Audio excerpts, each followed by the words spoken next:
Desde el Sinaí hasta nuestro corazón, la voz de la Torá sigue resonando. Letras sagradas, misterios antiguos, revelados palabra por palabra.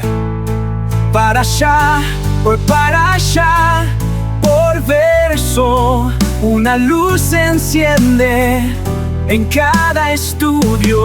Bienvenido a exégesis de las parashot, donde cada palabra cuenta y cada letra revela la sabiduría eterna que nos guía. Ok, bueno, vamos a empezar con una oración. Padre eterno, Abacadosh, ponemos este estudio, Padre, en tus manos. Que mis palabras, Padre, no sean mías, sino que seas tú hablando mediante mí. Pues como dijo Moshe, Jebat pe, Ujebat lashon anoji, mi boca y mi lengua son pesadas, Padre. No sé hablar y no sé expresarme como debería ser expresado este mensaje tan importante, Padre. Así que prefiero que tú lo hagas, Padre, que transmitas este estudio, este shur, de la mejor manera, ya que para comprender el mensaje de la redención, Padre, es muy importante estudiar la vida de Yeshua, de tu Hijo. Así que, Padre, pongo este estudio en tus manos y que mis hermanos aquí presentes puedan entender este mensaje y llevarlo a sus vidas, Padre. Y aquellos hermanos que aún no han llegado, apresura sus pasos, Padre, para que ellos puedan escuchar cada palabra de este estudio. Gracias, Padre. Te lo pido en el nombre y por los méritos de tu Hijo amado, nuestro Mesías, nuestro Rabí, nuestro Goel, Beshem Yeshua HaMashiach. Amén. Pues bueno, hermanos, vamos a empezar con este interesante tema. Vamos a empezar a escudriñar los evangelios, pues todo el Brit Hadashah. Y bueno, vamos a empezar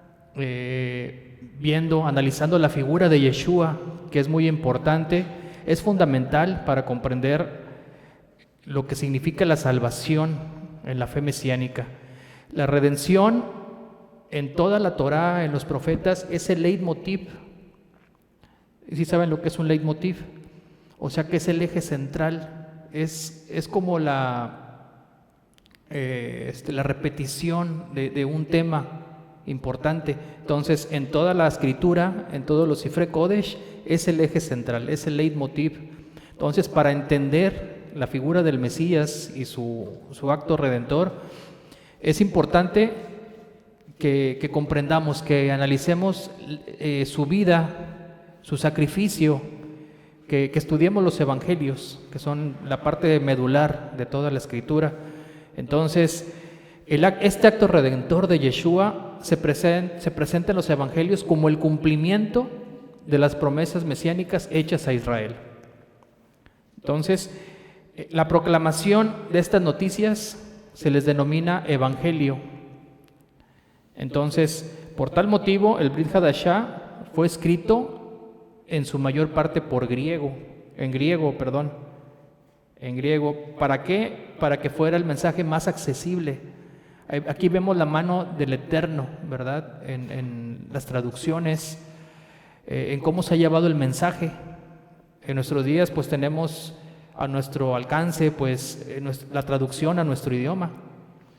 Y es ahí como nosotros nos hemos acercado. Entonces, poco a poco vemos cómo se está cumpliendo esta profecía de que el evangelio está al alcance de todo el mundo. Entonces, por eso es de que la mayoría es por eso que los libros, ¿verdad? Las cartas de Pablo fueron escritas en griego, ¿verdad? En su mayoría. Entonces, eso tiene que ver con la necesidad de hacer el mensaje accesible ante un público más amplio. La proclamación del evangelio, entendida como la difusión de la buena noticia, debía llegar no solo a los judíos, sino también a los gentiles, quienes en su mayoría, en aquella época del primer templo, tenían como lengua franca pues el griego, no realmente el hebreo, sino que era más el griego, porque estaban bajo el imperio romano, ¿verdad? Entonces, el griego era el medio ideal para difundir el mensaje de salvación. Entonces, la elección del griego permitió que el Evangelio pudiera ser comprendido a una audiencia más extensa, haciendo que la proclamación del Evangelio trascendiera las barreras lingüísticas y culturales, adaptándose a las necesidades del momento para asegurar así su expansión. De hecho, el Rab Shaul firmaba todas sus cartas como Paulos.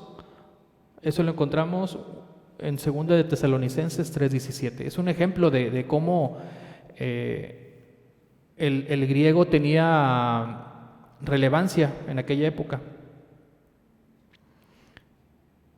Fíjense, la palabra evangelio viene del griego. Evangelio significa buena noticia o buen mensaje. Entonces, eso significa. Pero en hebreo tiene un mensaje todavía más espiritual. Fíjense, en hebreo la palabra para noticia o para mensaje es besorá, pero besorá viene a la vez de basar. Basar significa anunciar, proclamar. Sin embargo, esta palabra, hermanos, basar, también tiene la connotación de carne, también significa carne. Entonces, a pesar de que el griego, ¿verdad? A pesar de que los evangelios fueron escritos en griego, su mensaje es hebreo. Entonces, la esencia de la escritura, la esencia de todos los evangelios del Brit Hadashah es hebrea. ¿Qué quiere decir? Que signifique carne. Quiere decir que el mensaje no solamente es de salvación, o sea, significa que nosotros debemos de sacrificar nuestra carne. ¿Sí? Esta palabra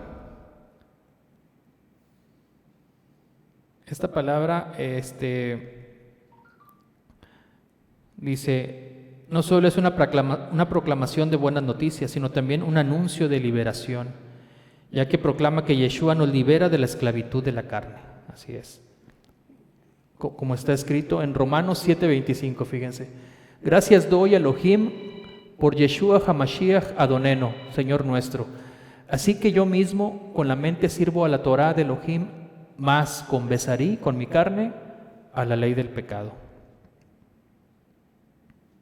¿Sí? Entonces, como vemos, el mensaje que tenemos en griego, ¿verdad?, sigue siendo totalmente en hebreo. O sea, el mensaje que encontramos en el Brit Hadashah es hebreo. Entonces, la Besorá es un mensaje que no solo trae esperanza, sino que también es un llamado espiritual. A través de los 4 evangelios, los primeros relatos escritos sobre la vida y obra de Yeshua, podemos observar distintas perspectivas sobre su misión redentora. Para comprender completamente estos textos, es necesario abordarlos tanto en la perspectiva hebrea, que pone de manifiesto las raíces judaicas de Yeshua, como desde la perspectiva griega, que refleja el contexto cultural en el que fueron escritos estos libros, en un mundo mediterráneo en el que se difundieron, ¿verdad? Entonces, el primer libro que vamos a analizar es el libro de Mateo. El libro de Mateo en hebreo es Matityahu, que viene de Matán, que significa dar, regalo, entrega, etc. Entonces, Matityahu podría significar don, regalo o dádiva de Hashem, al tener su nombre, ¿verdad?, las 3 consonantes de su nombre, Yod, Hei y Bab. ¿Sí? Es lo que significa el nombre Mateo.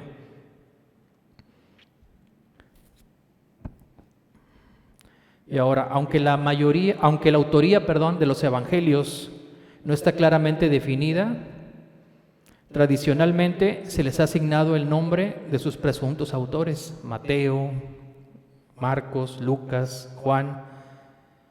Y cada uno de estos evangelios ofrece una perspectiva única sobre Yeshua y su mensaje. Pero cuando analizamos los primeros 3 libros, o sea, el libro de Mateo, Marcos y Lucas, observamos que presentan una narrativa común, tanto en el contenido como en el orden de los eventos. Estos libros, estos 3 evangelios que acabo de mencionar, comparten similitudes notables en sus relatos, lo que sugiere que fueron escritos con una visión similar, probablemente basados en tradiciones orales o fuentes comunes. Y es por eso que obtienen el nombre de evangelios sinópticos. ¿Había escuchado hablar de este término, evangelios sinópticos? Y bueno, este nombre, vamos a ver de dónde proviene. Proviene del griego sinopsis. Aquí tenemos la palabra en griego, que significa visión general o visión conjunta. Es lo que significa sinopsis. Entonces, evangelios sinópticos quiere decir que comparten ciertas características. Entonces, la característica principal de estos evangelios es que ofrecen una visión integrada y paralela de la vida de Yeshua, su muerte y resurrección, aunque con algunas variaciones de estilo y en cuanto a los detalles. Entonces, lo que refleja la diversidad de la interpretación de los mismos eventos. Por otro lado, el Evangelio de Juan se distingue por un estilo único y sus perspectivas teológicas, y no entra dentro de los denominados evangelios sinópticos. Entonces, los estudios sobre los evangelios sinópticos han llevado a los eruditos a investigar posibles fuentes comunes, como la fuente Q. ¿Había escuchado hablar usted de esta fuente? La fuente Q. Fuente Q viene de QL, la Q viene de QL en alemán, que significa fuente.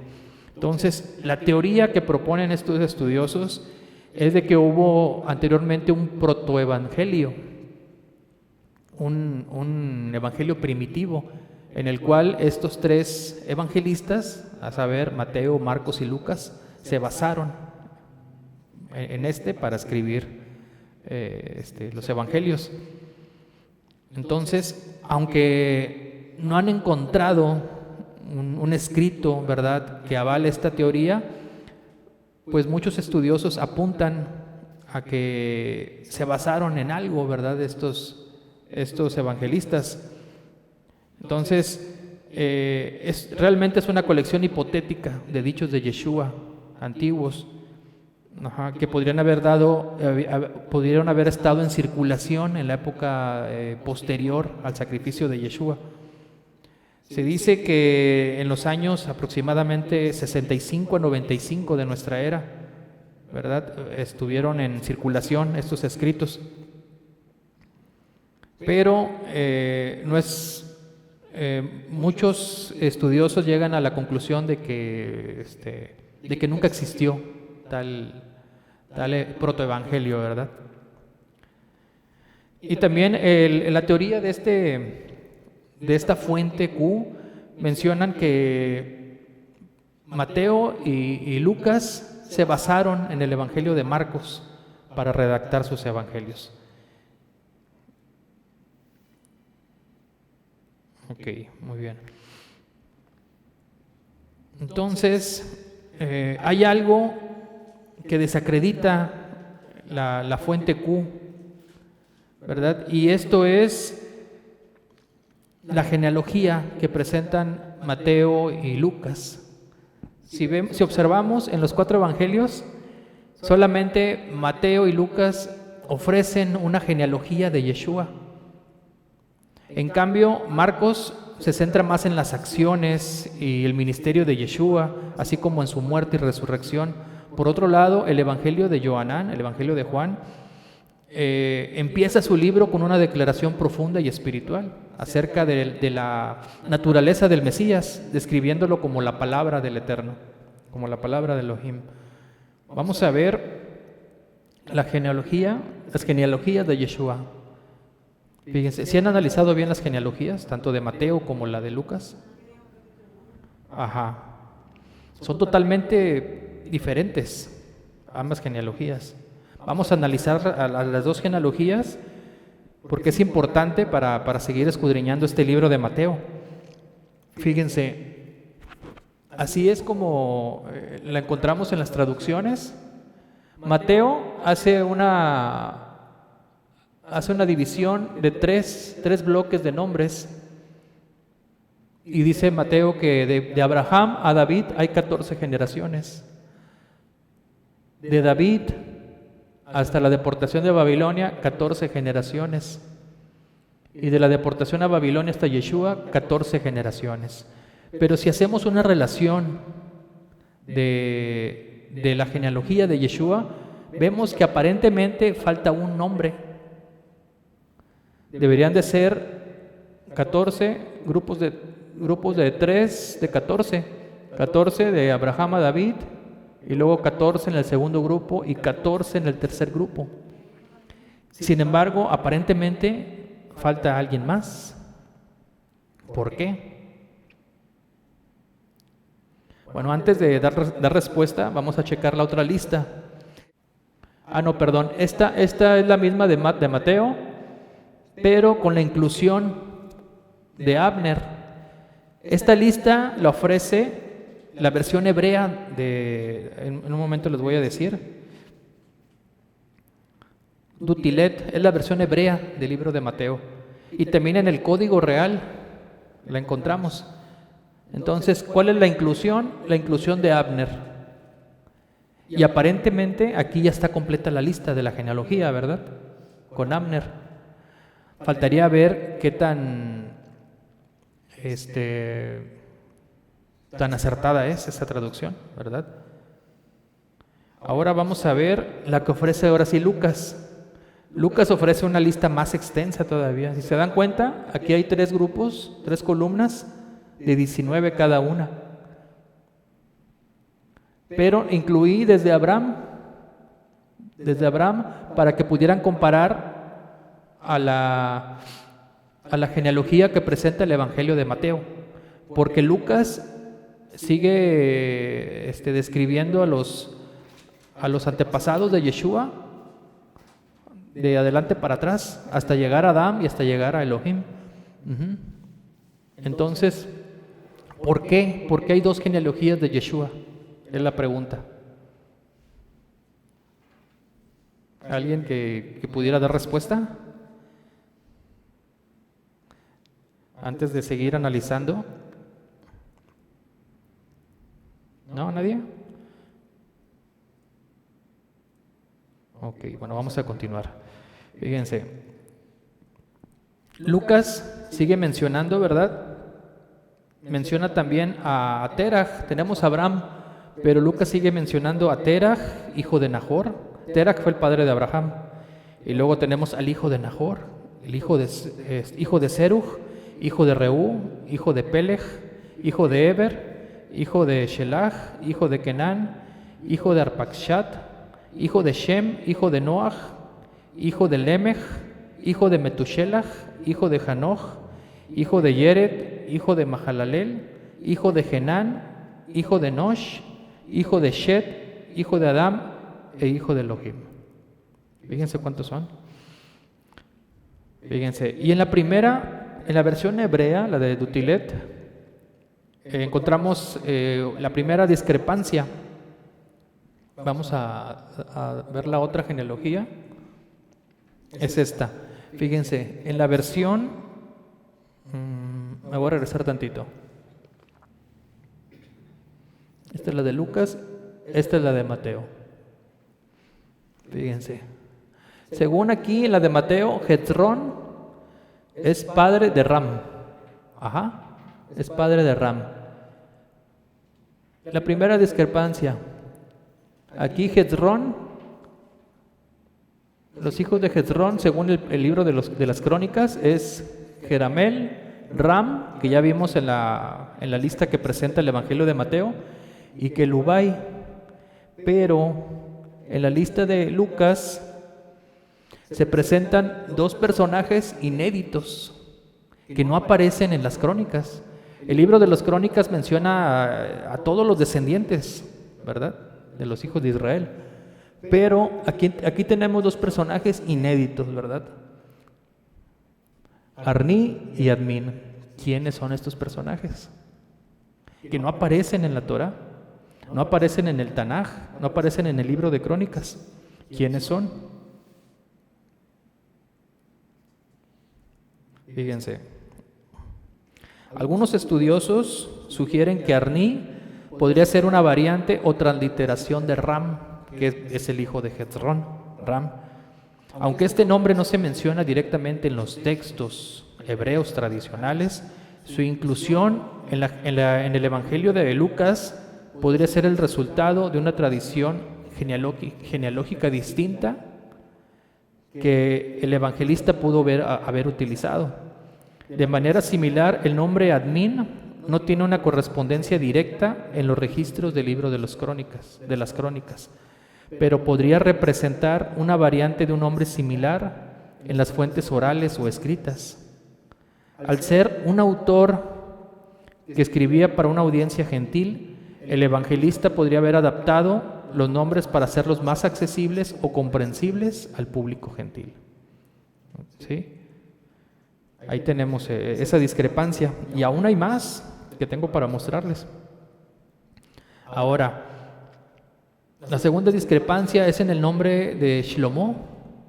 Según Mateo, la descendencia de Yeshua viene de David y luego Shlomo. Sin embargo, Lucas quita el nombre de Shlomo e incluye a Natán, que también es hijo de David. O sea, ¿de dónde viene Yeshua? ¿De Shlomo o de Natán? De la casa de David. O sea, las dos listas de ambos evangelistas incluyen a David, pero Mateo pone a Shlomo y el Evangelio de Lucas pone a Natán. Ambos son hijos de David. Entonces, ¿a quién le hacemos caso? Está complicado, ¿verdad? Este tema está bien complicado. No sé en qué me metí, pero bueno, vamos a analizar. ¿Mande? Natán no.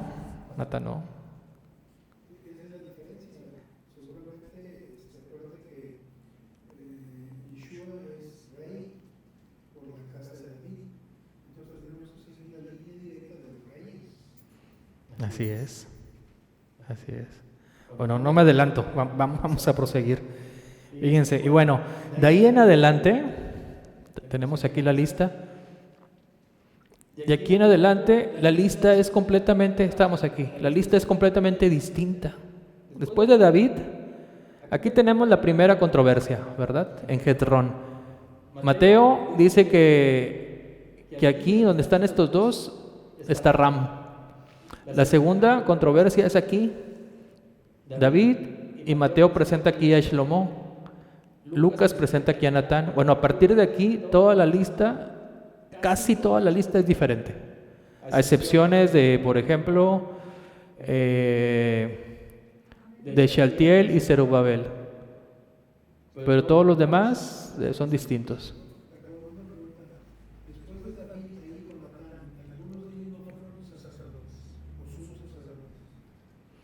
Posiblemente.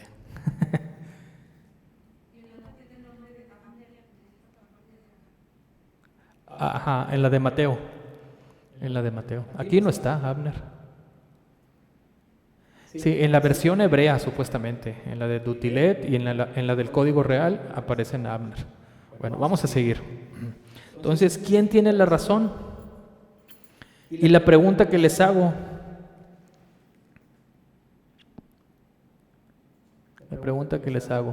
¿Puede el Mesías tener dos genealogías?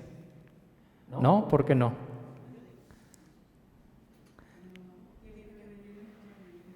Bueno, hoy voy a cambiar de parecer.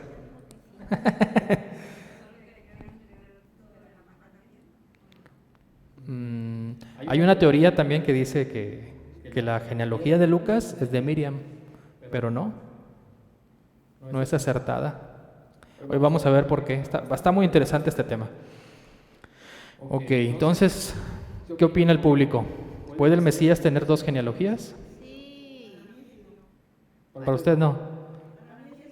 Ok. Para mí sí. Hermanos, ¿y ustedes? No.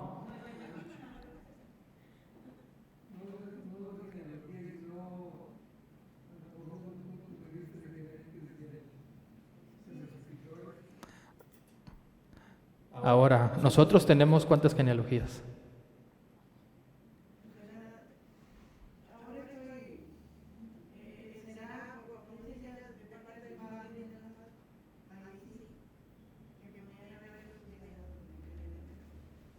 Ok, bueno, vamos a seguir.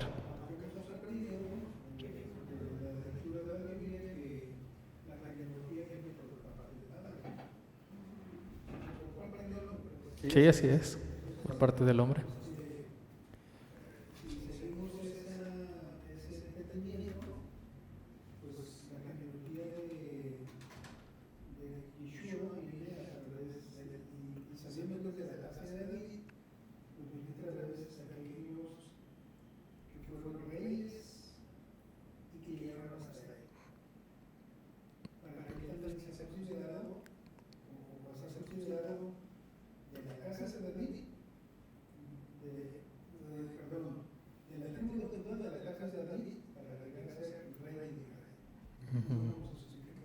Así es. Bueno, vamos a seguir.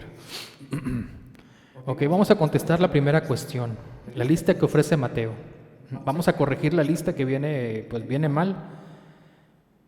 Bueno, no viene mal, sino que la versión hebrea agrega a alguien más que no debe de ir. Fíjense, existe una propuesta muy bien aceptada por estudiosos. Antes de juzgarla, vamos a analizarla primero. Voy a ponerla otra vez aquí, la lista. Y se dan cuenta, está escrito que de Abraham a David hay 14 generaciones. Y luego dice el libro de Mateo, de David a la deportación de Babilonia hay 14 generaciones. O sea, si repetimos a David otra vez, si lo contamos, sí cuadra. Y luego dice, de la deportación, Yoshiyahu es, según Mateo, es padre de Jehanyahu. Según Mateo, ambos vivieron durante la deportación. Y sabían que la deportación se fue dando por 3 etapas. Duró 3 etapas. Entonces, según Mateo, Yoshiyahu vivió en la deportación de Babilonia, en la primera. Y Jehanyahu también fue parte de la deportación de Babilonia. Entonces, de la deportación a Babilonia a Yeshua hay 14 generaciones. Y hasta aquí todo cuadraría perfectamente, ¿verdad? En la genealogía que presenta el evangelista Mateo. ¿Ok? Ahora surge una pregunta más, otra controversia. ¿Por qué Yoshiyahu no es padre de Jehanyahu? No es padre de... viene siendo el abuelo de Jehanyahu. Sí, vamos a ver por qué. Vamos a ver por qué. Vamos a leer... Sí, a ver, vamos a ver en hebreo. A ver.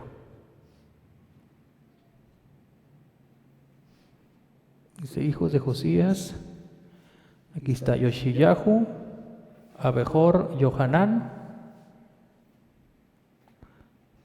Dice Asheni, el segundo, Jehoyakim. Jehoyakim fue el padre de Jehanyahu. Jehoyakim. Ashlishi, el tercero, Sidkiyahu.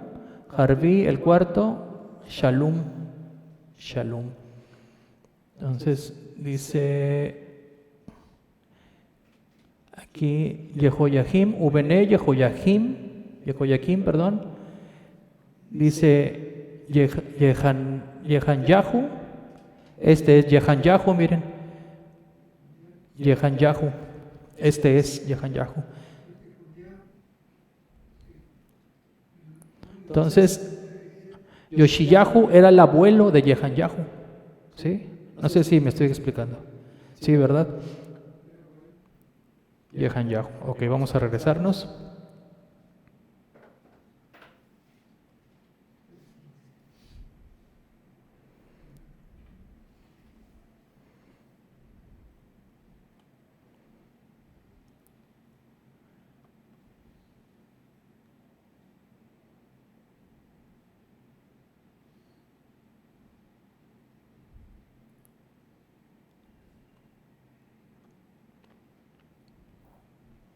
Ok, bueno. Entonces, para entender la lista, ya se me oscureció eso. A ver, para entender la lista del evangelista Mateo, es crucial tener en cuenta un aspecto muy importante. Primero, la audiencia a la que va dirigida esta lista, ¿verdad? Esta lista. El libro de Mateo está destinado a una audiencia judía que esperaba a quién? al Mesías, al hijo de David.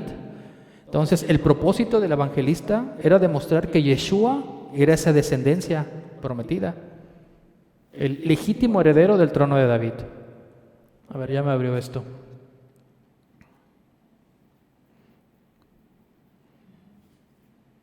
Ok. Entonces estábamos en la lista, esta es la de Lucas. Ok, estábamos en esta. Entonces ya vimos que... No, este no es. Aquí está. Bienvenido, hermano. Entonces, Yoshiyahu, ¿por qué viene como padre de Jehanyahu si era el abuelo? Bueno, vamos a ver por qué. Entonces, la audiencia es muy importante, ¿verdad? La audiencia era judía. Mateo estaba dirigido a una audiencia judía. Entonces, teniendo esto en cuenta, la solución la encontramos en el libro de Jeremías. Para no salirme, mejor que alguien me ayude a leer. Jeremías 22, versículos 18 al 30. No lo vamos a leer todo, porque son muchos versículos. Vamos a ver por qué aparece Yoshiyahu y no su hijo, sino el nieto. Vamos a ver por qué.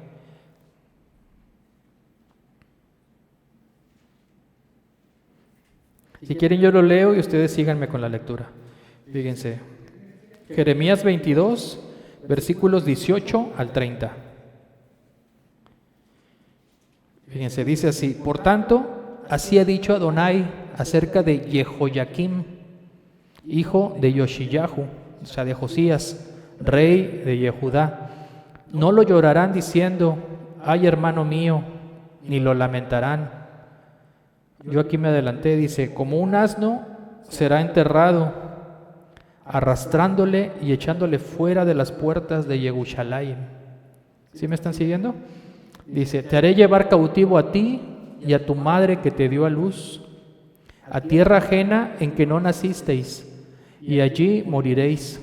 Así dice el Eterno, escribid lo que sucederá a este hombre privado de descendencia, hombre a quien nada próspero sucederá en todos los días de su vida, porque ninguno de su descendencia logrará sentarse sobre el trono de David, ni reinar sobre Yehudá. ¿Y se dan cuenta? Entonces aquí está borrado.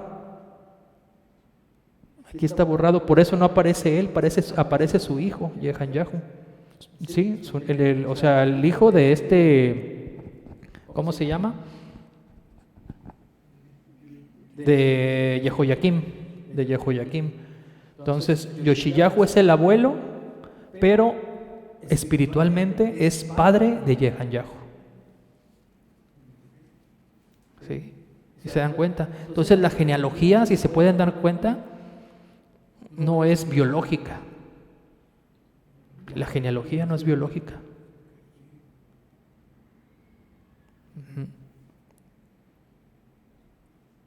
Al menos no la de Mateo. Vamos a escudriñar después la de Lucas. Entonces, de acuerdo con el relato, Yoshiyahu era el abuelo de Jehanyahu. Por eso aclara el evangelista que Yoshiyahu engendró a Jehanyahu y a sus hermanos. Ajá, así lo encontramos en la genealogía que presenta el evangelista de Mateo. Jehaniyahu, perdón.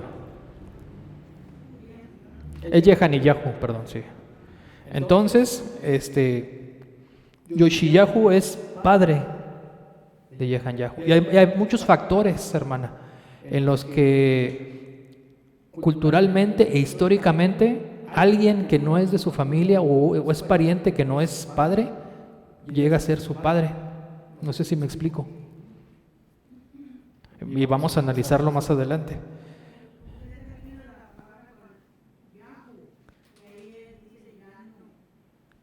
No, es que está borrado. Sí, está borrado. Ajá, Yoshiyahu es abuelo de Jehaniyahu. Ajá. Sí, así es. Ahora, tenemos otro ejemplo de lo que les estoy diciendo. vamos a leer el libro de Ageo, Ageo capítulo 2, versículos 20 al 23.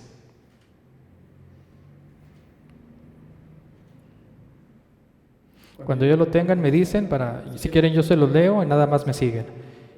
¿Ya? Ok, dice así.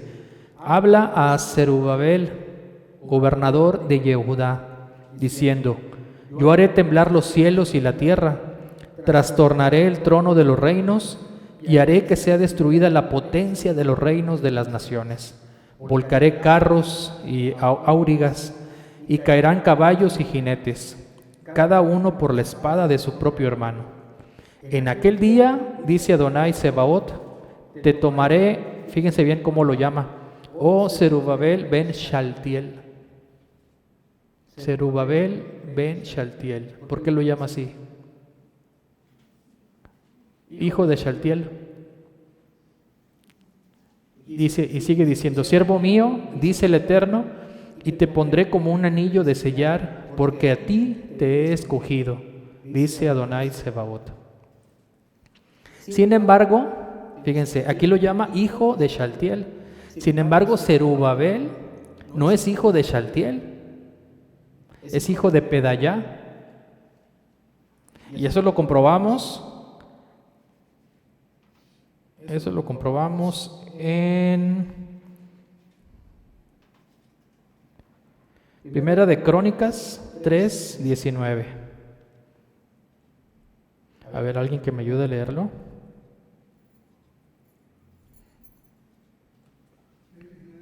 Ajá, Primera de Crónicas 3:19.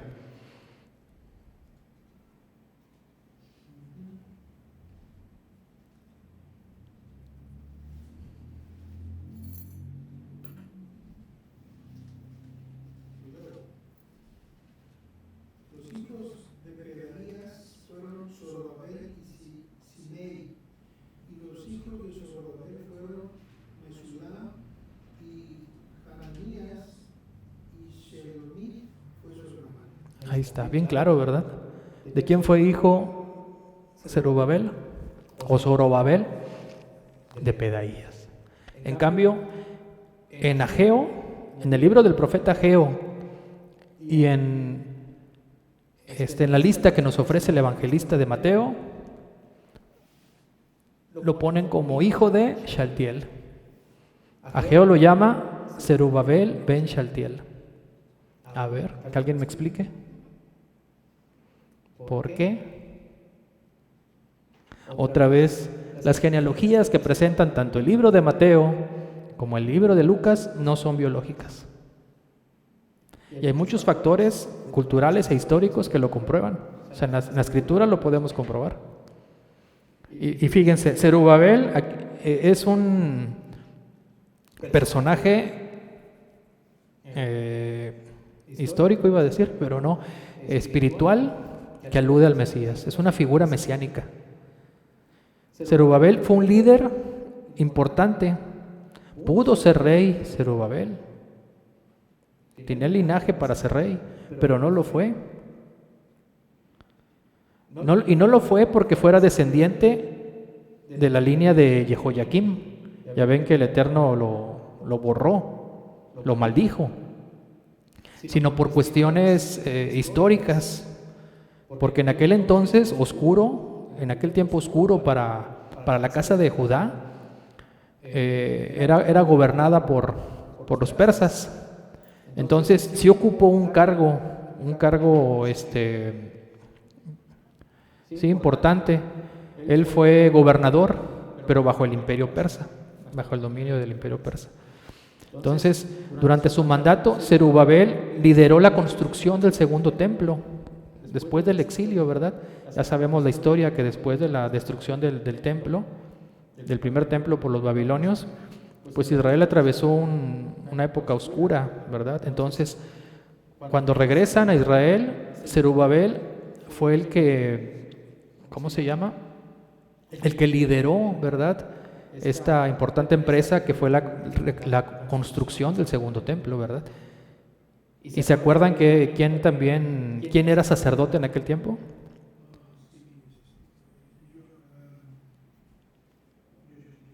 Yeshua. Yeshua. Así es. Entonces, es una figura mesiánica Zerubabel. Y entonces la imagen de poner a Zerubabel un anillo de sellar también es profundamente simbólica. ¿Qué es un anillo de sellar?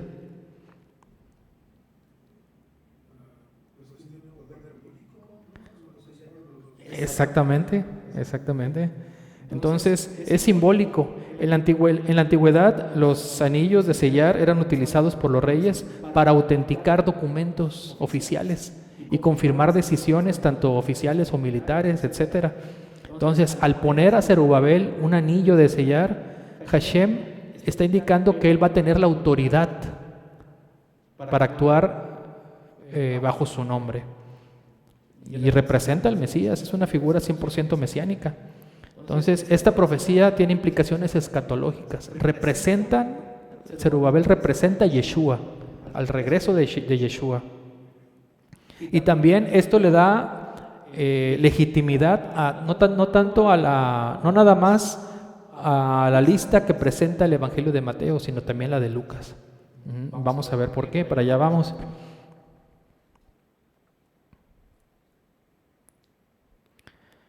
Entonces, ahora, ¿cómo podemos resolver las diferencias que hay entre las genealogías de los evangelios de Mateo y Lucas?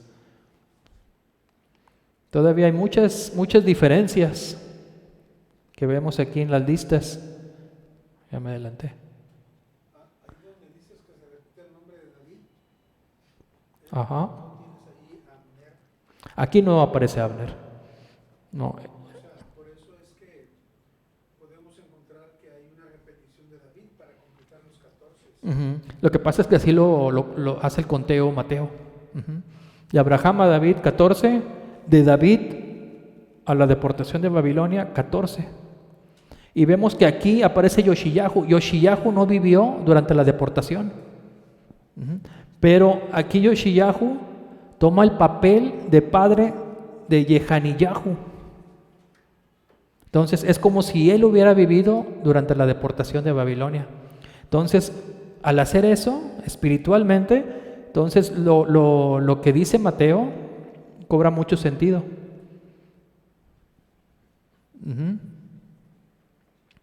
No sé si me estoy explicando. ¿Sí? Hay un documento en un museo francés. Ajá. Me parece, el documento tiene un número, porque los documentos cuando los van encontrando, no lo tengo a la mente, pero lo tengo por ahí escrito, donde viene el nombre de Abner, y es por eso que hay un comentarista que dice que esa es su posición dentro de esa lista. Yo creo que no se encuentra en ningún otro lado. Sí, no, más que la versión hebrea, la de Dutilet se llama la versión. Y en el Código Real también aparece. Sí, ahí aparece, por si quiere buscar. Usted tiene el Código Real, ¿verdad? Ahí lo puede buscar. Pero yo me inclino más por esta propuesta, así como está, tal cual. Así como la leímos. Ok, bueno, fíjense. Entonces, ya vimos la importancia de la audiencia. El libro de Mateo está dirigido hacia los judíos. El libro de Lucas, su audiencia es gentil, o sea, va enfocado hacia los gentiles. ¿Por qué decimos eso? Por la forma en que redacta, su estilo literario, en la forma en que redacta el Evangelio, porque va de manera descendente. Y está escrito, Yeshua según se creía, hijo de Yosef. Esa es la clave para entender la genealogía que presenta el evangelista de Lucas. Hijo se creía de Yosef, y luego hijo de Elí, y luego va en retroceso hasta Adán, hasta Elohim. Así lo encontramos en Lucas 3, 23 al 38. A ver si la tengo por aquí. Bueno, esto ya lo leímos, aquí las tenía. Esta es otra. Okay. No terminé de hacer mis diapositivas, que fue un tema muy, muy complicado, la verdad. Todo lo que sea de genealogías es un tema muy, muy extenso. Leí bastante, estudié bastante. Ok, bueno, regresemos. Entonces, en la genealogía que ofrece el Evangelio de Lucas, también encontramos el número 14. Ese número 14 tiene un potencial espiritual. Fíjense, me voy a regresar a lo que son las listas.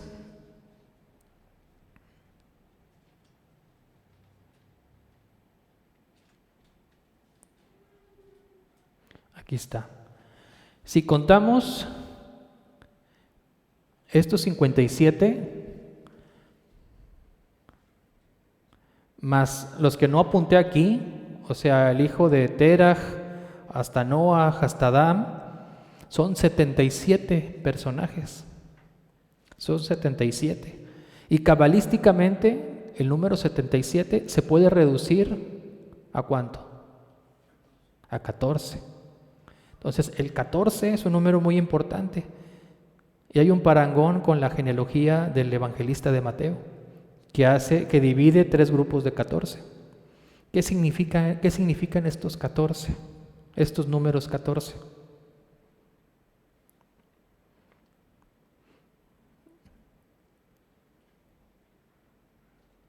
Fíjense, si lo reducimos aún más, recuerden que les dije que cuando reducimos un número, entre más lo reducimos, se eleva espiritualmente. Entre más se reduce un número, se eleva y nos da un significado más espiritual todavía. Si reducimos el 14, nos da un 5. ¿Qué significa en este caso el 5? Aquí nos han dicho que es la mano del Eterno. Sí, es la mano del Eterno, pero hace referencia a la letra Hei. Este es el sello de Elohim. Le dijo el Eterno a Zerubabel que le iba a poner ¿qué? Un anillo de sellar, un sello, el sello del Creador. Entonces, lo que significa el 14 es descendencia. ¿Quién es la descendencia? ¿Qué dice el libro de Gálatas? Que le dijo a Abraham que dice así, miren. No dice, le dijo a Abraham no dice y a sus descendencias, como si fueran muchas, sino como de una y a su descendencia, la cual es el Mashiach. Entonces, fíjense, de Abraham, si ponemos el nombre Abraham, nos da 14 también. Tenemos 40 de la Mem, 5 de la Hei, 200 de la Resh, 2 de la Bet y 1 del Aleph. ¿Cuánto es? 248, ¿verdad? Si lo reducimos, ¿cuánto nos da? 14. Si ponemos el nombre de David, pues también 14. 14 generaciones. 77 nos da 14. Mateo divide las generaciones en bloques de 14. Entonces, todo apunta, ¿verdad?, a un propósito, a una descendencia. Entonces, lo que está escrito en el libro de Lucas, en el Evangelio de Lucas, hijo, según se creía, ahí está la clave, según se creía. Entonces, es la clave para la comprensión del tema de la genealogía. ¿Que parecen diferentes las dos? Sí, pero no, tienen un propósito. Vamos a seguir escudriñando. Fíjense, la genealogía que presenta el Evangelio de Lucas es de carácter legal. La de Mateo es biológica, pero la de Lucas tiene un carácter legal. ¿Por qué? Ahí está la clave. Hijo, según se creía. La pregunta es, ¿Yosef era el padre biológico de Yeshua? No, es legal, la lista es legal. En la escritura, el que engendra no es el padre. Hay muchos factores que convierten a una persona padre. Tenemos el matrimonio ¿cómo se dice? Levirato, el ibum. ¿Sí? Ajá. ¿Sí? ¿Estamos bien?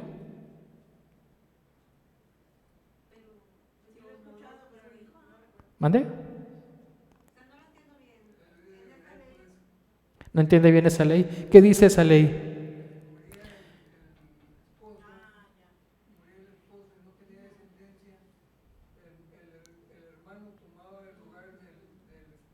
Así es.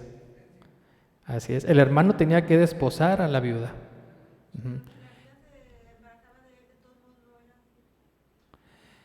El primogénito era hijo del difunto. Así es. Solamente el primogénito. Ajá. Entonces, hay una cuestión cultural, espiritual, que tiene como propósito la llegada del Mesías. Yo nunca había entendido ese mandamiento. Pero vemos que tiene un propósito. Pero si nos apegamos al dicho de según se decía, y si Yeshua, según se decía, era hijo de Yosef, entonces, ¿de quién sería hijo? ¿Hasta dónde llega la genealogía de Lucas? ¿Hasta Yeshua? No, va descendente, va para abajo. A ver, vamos a leerla. Es Lucas 3, a partir del 23. ¿Qué dice? Lucas 3, 23 para abajo.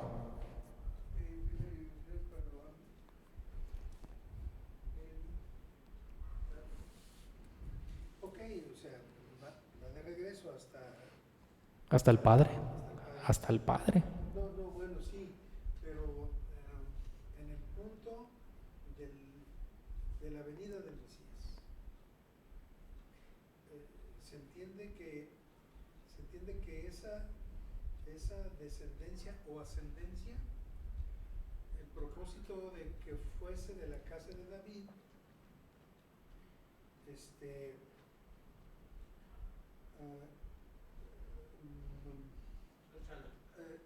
si Yeshua no hubiese sido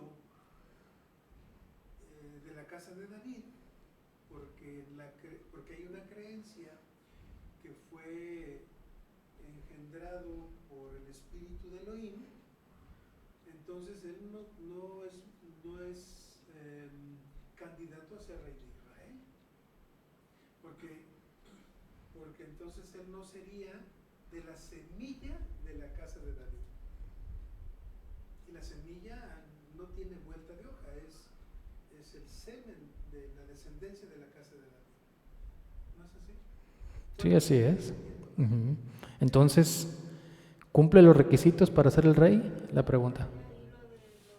La ley del levirato, Del levirato. Ajá.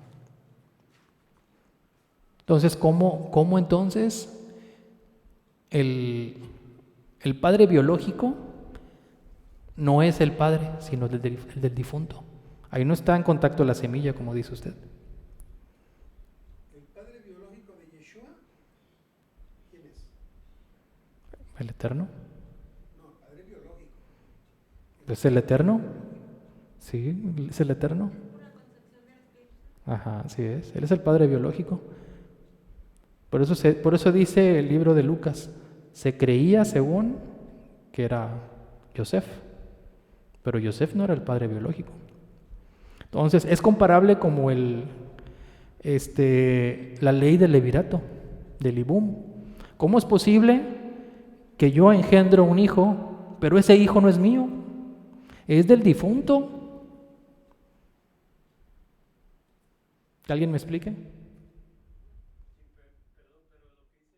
La imagen del Mesías es un constructo religioso. ¿Dónde está escrito que tenía que ser mediante la semilla de un hombre? Pueden buscarlo, no van a encontrar, no está escrito. pero ¿por qué dice de la descendencia de David? Ah, sí, de la descendencia de David. ¿Y es descendiente de David? No. Lo dice de la descendencia porque si seguimos la ascendencia o la descendencia como se debe de entender, pues al final de cuentas, de Abraham hacia el principio vamos a llegar a Elohim. O sea, ahí sí tiene sentido, o sea, no hay Ujú.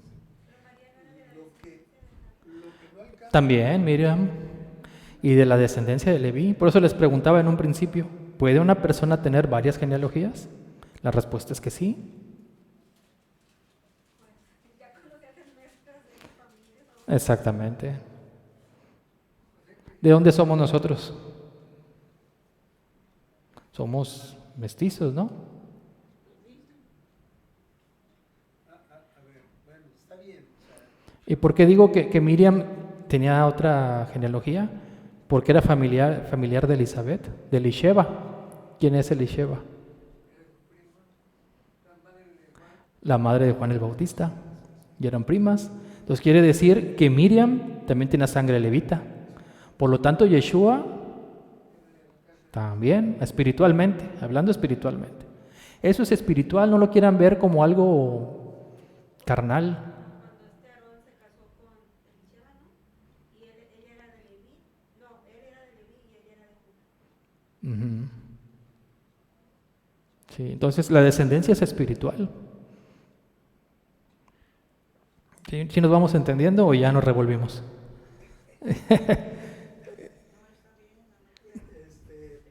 lo que pasa es que habría interés de parte del Todopoderoso de sembrar la idea de un parentesco ideológico con el mundo pagano. ¿Cómo era el mundo pagano en su idea, Ajá. en su idiosincrasia? Que venía un dios, le gustaba una mujer, engendraba en ella un hijo, y ese hijo era mitad dios y mitad hombre. Eso lo podemos ver en Sí, sí. ocasiones en la cultura griega, en la cultura romana. Y en todo caso, aquí es exactamente lo mismo si lo vemos desde ese modo. Que no digo que no sea, yo tendría que ponerme a estudiar más y más y más para saber. Pero entonces estamos emparentando el mismo concepto pagano en un concepto que es totalmente único. Un solo Dios. Sí, sí, le entiendo. No dos ni tres, un solo Dios. Sí, pero no es un sincretismo, nada que ver. Ni se parece. Para ser parte del pueblo. Dice en Romanos, en Gálatas habla de la adopción, ¿verdad? Sí. Habla de las dos, habla sobre eso. Entonces, esa es una parte muy importante. El hecho de que sea un ser nacido por el Espíritu o no, o sea, no pasa nada, ¿verdad? No pasa nada porque hay gente que luego se molesta y dice, no, es que no fue engendrado por el Espíritu Santo. No, que no, es que es divino, sea o no sea, es el hijo de Elohim, él lo escogió y a través de él, culturalmente por el tiempo, o sea, aquel que nace como rey, platicamos con Félix, es un hijo de Dios, ¿verdad? Y así en serios conceptos, en el judaísmo cuando te conviertes también naces de nuevo y también eres... Así es espiritual. Bueno, en el judaísmo, pero cuando tú te conviertes, cuando te haces de prosélito a judío, o sea, ya es un nuevo nacimiento también. Sí, así es. Y en el concepto de creer en el Mesías, le explica Nicodemo, es nacer de nuevo también, ¿verdad? Porque el viento no sabe de dónde viene y le explica algo que se siente y lo vives cuando tú crees que Yeshua es el Hijo de Elohim, que Elohim lo levantó de los muertos. Cuando tú confiesas y entiendes eso, tienes un nuevo nacimiento y eres parte del pueblo. Si tú lo haces por ese lado, o sea, no tienes un nuevo nacimiento como pueblo de Israel. O sea, estás fuera, ¿verdad? En eso estamos de acuerdo.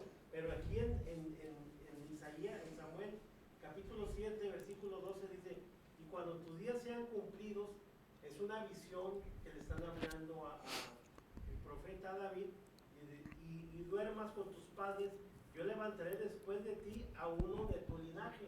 ¿De quién? De su linaje. Dice ahí, sigue narrando que perpetuará su trono eternamente en uno de su linaje. ¿Sí? Entonces tiene que ser alguien que venga del linaje de David. O sea, no puede ser que sea del fantasma o algo. ¿Me explico? O sea, Pero no ahí está. Que sea humano, vaya, es el Mesías. Así es, el Mesías. ¿Por qué el judío no cree en Yeshua? Precisamente por eso, lo que estamos exponiendo.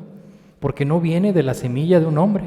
Pero ahí está la lista. Cuando comprendemos esa lista, ambas listas, la de Lucas y la de Mateo, llegó una hora tarde. Pues me voy a regresar. Me voy a regresar. Esta es la de Mateo. Fíjense, otra vez. No, esta no es. Esta es la de Lucas. Esa es, no, es que es donde no está Abner. Ok, aquí está. Yoshiyahu no es padre de Jehanyahu, es abuelo de Jehanyahu, pero aquí aparece como si fuera su hijo. ¿Por qué? Zerubabel no es hijo de Shaltiel, ya vimos, es de Pedillá, de Pedaías. ¿Sí? ¿O cómo se llama su nombre romano? Latino. Pedaías, ¿no? Bueno, entonces, ¿por qué aparecen aquí? En la lista que presenta Lucas, viene totalmente diferente. ¿Por qué? Entonces, es lo mismo. Las listas son espirituales. Las genealogías de Yeshua, tanto en el Evangelio de Mateo como en el Evangelio de Lucas, son espirituales. Y puse el caso de Levirato. O sea, ¿cómo es posible que yo engendre un hijo biológicamente y no sea mío, sea de mi hermano fallecido?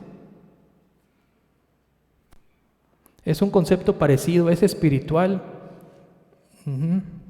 Entonces, la prueba está, o sea, el punto está, o la pista, el remes, está en lo que dice el libro de Lucas. Hijo según se creía. O sea, Yeshua era hijo según se creía de Yosef. Sin embargo, no es el hijo, no es el padre biológico, es el eterno, ¿verdad? Porque la lista viene de manera descendente: hijo de Abraham, hijo de Adán, hijo de Elohim. ¿Sí, hermano? Una pregunta. ¿Cómo podríamos interpretar la primera parte de Deuteronomio 18:18, donde dice: un profeta como tú levantaré de entre sus hermanos? Un profeta como tú. O sea, se entiende que con las virtudes y características de la persona, pero también pudiera ser como tú, un hombre. Un hombre como tú. ¿Y cómo fue hecho hombre Moisés? Pues como todos los demás. Bueno, no sé. ¿Te quedan? Sí, no, sí entiendo el punto. Pero es espiritual, hermano, no queramos verlo de manera terrenal, porque no vamos a entender entonces. No vamos a entender porque hay dos genealogías completamente distintas. Hablamos de dos genealogías, hermana. De los cuatro evangelios, de los cuatro evangelistas, solamente dos, Mateo y Lucas, presentan su genealogía. Marcos ni toca el tema y Yohanan mantiene otro lenguaje literario. ¿Sí, hermano Richie? Sí, también en Isaías 11:1 habla de la raíz de Isaí y que el espíritu de Adonai reposaría sobre él. Habla ahí de, pues, igual que es lo que lee. Habla del vástago. ¿Qué libro es? ¿Zacarías? Isaías. Dice: y saldrá de una vara del tronco de Isaí, un vástago retoñará de su Un vástago, el vástago. espíritu de Adonai. Ajá. Habla de más adelante la profecía del Mesías, ¿no? ¿Qué es un vástago? Un retoño. Habla de que un árbol es cortado. Y ya lo vimos. ¿Qué le pasó al hijo de Yoshiyahu? Fue maldecido por el Eterno. O sea, maldijo la línea real. Pero dice, aunque un árbol sea cortado, crecerá un retoño, un vástago. Y eso ya lo vimos en una de las parashá, una de las parashot. Yo lo comenté, lo del vástago. Por ejemplo, Joseph, él venía de la, o sea, él pudo haber sido rey también de Judá.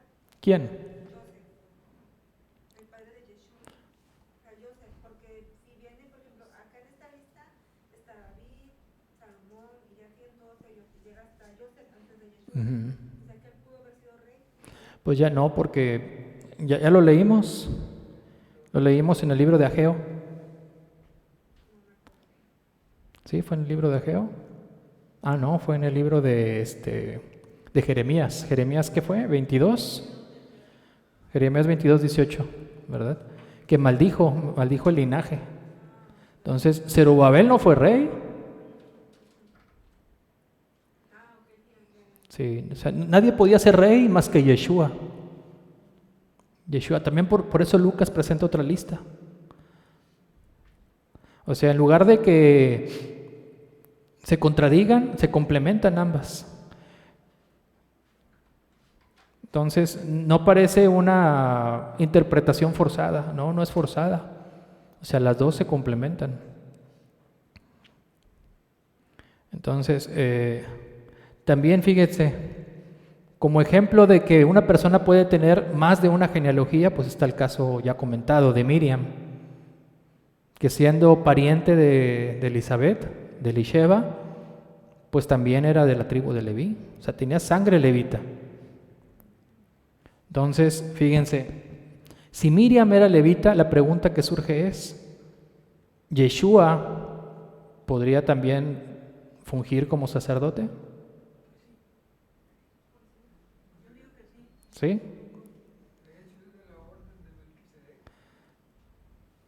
Sí.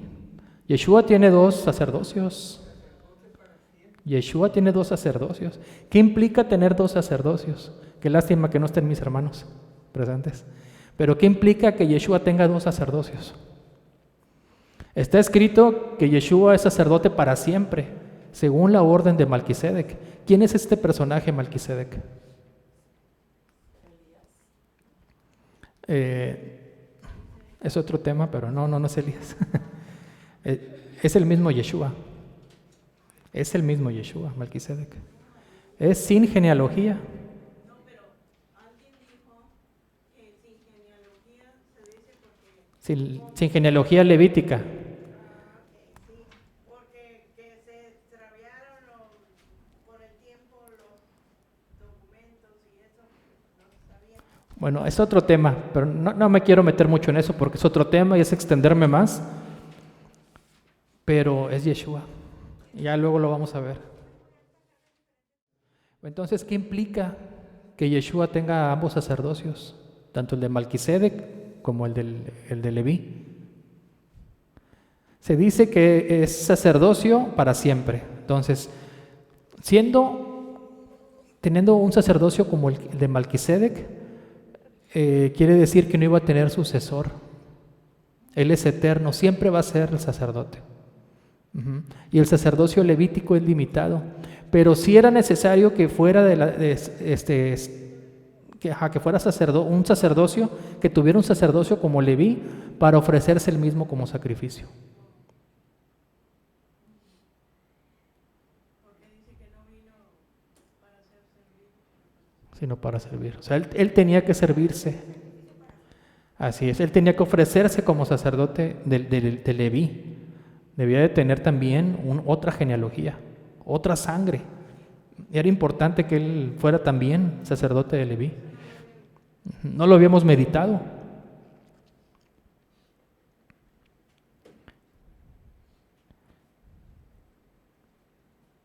Y fíjense, esto que estoy hablando tiene mucho que ver con la parashá que vamos a estudiar el sábado, la parashat Pinhas.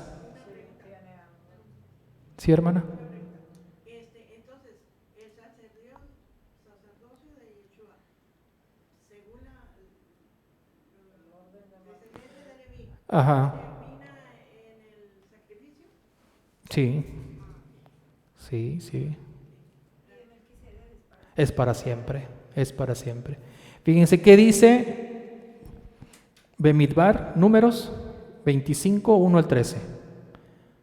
Ya vamos a meternos al terreno de la parashá, para que vean que tiene mucho que ver con lo que estoy diciendo. Números 25, 1 al 13. ¿Alguien que me ayude a leer? ¿O yo lo leo? Mire, yo lo leo y ustedes síganme. Dice así. ¿Listo? ¿Listas? ¿Listos? Pinhas ben Eleazar, o sea, Finés ben Eleazar, hijo de Eleazar, hijo de Aarón a Cohen, hijo del sacerdote Aarón. He desviado mi furor de sobre los hijos de Israel al mostrar su celo por mí en medio de ellos, por lo cual yo no he consumido en mi celo a los hijos de Israel. Por lo tanto, anuncia, he aquí yo establezco un pacto de paz con él, que constituirá para él y su descendencia después de él, el pacto del sacerdocio perpetuo. ¿Escucharon? El pacto del sacerdocio perpetuo. ¿Para quién? Para Pinhas. Recompensa por haberse mostrado celoso por su Elohim y haber hecho expiación por los hijos de Israel. ¿Qué hizo Pinhas para merecer eso? A la Madianita. Ajá, así es. ¿Pero era hijo de Aarón o era sobrino? Era descendiente de Aarón. Ujú. Hijo de Eleazar. Hijo de Eleazar. Era nieto de Aarón. Pero no lo quería. La tribu de Israel no quería. No. Lo menospreciaban por ser hijo de Putí, y dice Rachid. Esta mujer era la que le daba cebada a los animales que ofrecían a sus dioses. Y era hija de Yitro. Entonces pues eran unos idólatras, pero él tuvo amor a Hashem. Así es. Celos hizo eso. Pero la pregunta es, ¿qué implica que tenga el sacerdocio para siempre? Pues estar él también igual siempre, porque no se puede perder. Se pierde cuando se sale de la línea de Hashem. ¿No será un símbolo mesiánico? Pues sí, sí, para siempre. O sea, Yeshua tenía que ser sacerdote con la genealogía de Leví, ¿o no era necesario? ¿Quién ofreció su sacrificio? Él mismo. O sea, tenía que tener sangre levita, ¿verdad?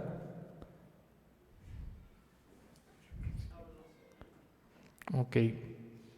Fíjense, ¿qué implicaciones tiene que sea sacerdote según la orden de Malquisedec?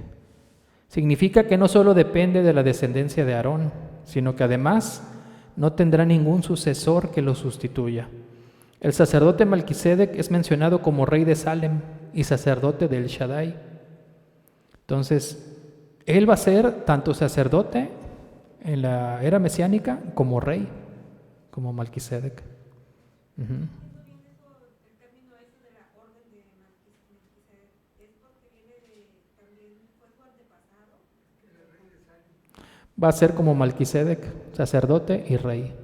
Como él, ok. Así es. ¿Esa es sin genealogía? Sin genealogía. O sea, sin genealogía levita, ¿verdad? Muy bien. Y bueno, ya dijimos que tenía que ser levita también para ofrecerse como sacrificio él mismo. Entonces, pregunta, ¿cómo Yeshua puede ser sacerdote según la orden levítica si es de la tribu de Yehudá? O sea, ¿cómo Yeshua puede ser sacerdote según la orden levítica si es de la tribu de Yehudá? Como ya lo comentamos, a través de la genealogía de su madre. O sea, una persona puede tener diferentes genealogías. Entonces, en el contexto de las genealogías de los evangelistas, entonces, lejos de contradecirse una de la otra, se complementan, ambas se complementan. Entonces, el Evangelio de Mateo presenta, como dijimos, la genealogía biológica,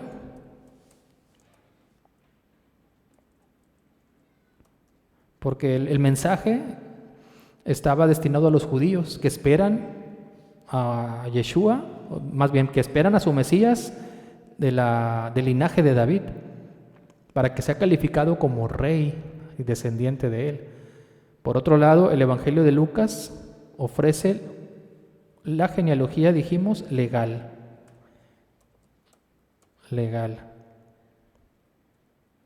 ¿Sí? Como comentábamos, porque está escrito hijo según se creía. Ese es el punto medular, ya que en su genealogía destaca la inclusión de Elohim, el padre de Yeshua, el padre biológico. Y Yeshua es consustancial al Padre.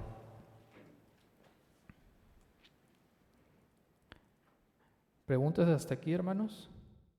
Desde el monte hasta nosotros, desde lo antiguo hasta lo eterno, la palabra sagrada ilumina cada rincón de nuestra existencia.